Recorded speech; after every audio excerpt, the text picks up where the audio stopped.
Hi, and welcome to the first of what I hope will be many conversations over the coming months, which hopes to go into detail and explain more about our industry. I get many people asking me what things are, how they work, etc. So for the first one, I thought I would look at the high level and the governing bodies. So the main governing body for aviation is ICAO, ICAO, which is the International Civil Aviation Organization. They were formed in 1947 and they're based in Montreal, Canada.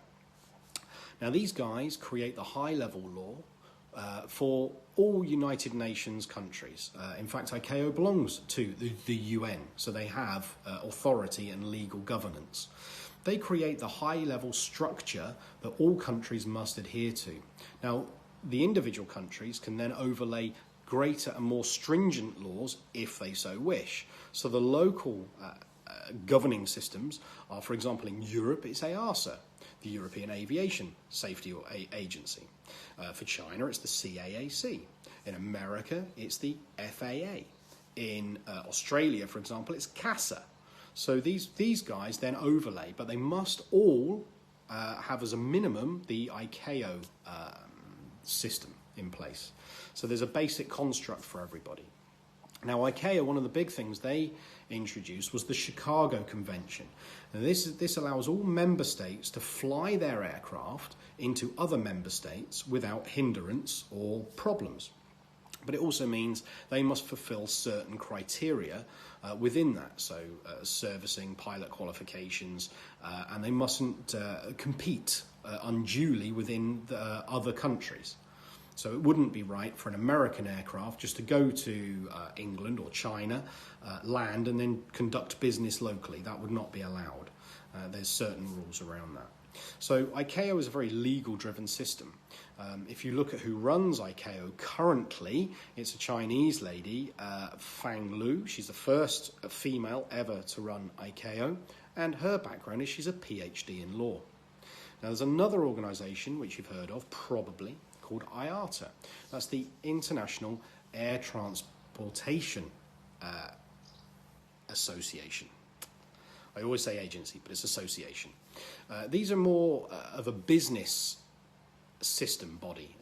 They help airlines, predominantly airlines, and they're more of a business organisation. So if you look at those, Alexander de Gignac, who's the ex-Air France KLM CEO, is the CEO of Iata. So that clearly demonstrates that these guys are more business orientated than legal orientated. Now IATA is slightly older. It was formed in 1945, and again it is based in Montreal, so they do work closely with ICAO.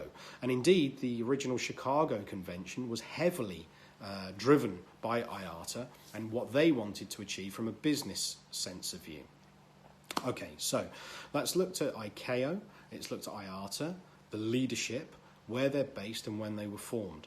Now, for you and me, if you're a passenger or a pilot, okay, we use different codes. So if you're a passenger and you go to London Heathrow, your ticket and your baggage tag will say LHR, Lima Hotel Romeo. That's the IATA code for Heathrow.